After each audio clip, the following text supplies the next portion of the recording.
Welcome to my channel. మేము ఇప్పుడు ఎక్కడికి వెళ్తున్నామో తెలుసా? ఏలూరులోని కొల్లేరు సరస్సుకి అయితే వెళ్తున్నాం.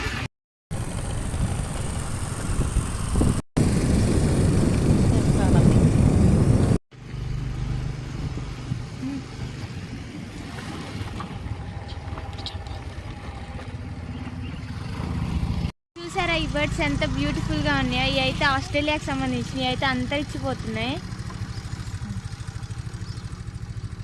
చూసారా ఇవైతే ఎన్ని వేలు ఉన్నాయో. ఇవైతే ఈజీగా 4 to 5 feet అయితే ఉంటాయి. ఇవైతే చాలా మెమొరబుల్గా అయితే ఉంది. ఈ ప్లేస్ అయితే చాలా బ్యూటిఫుల్గా అయితే ఉంది.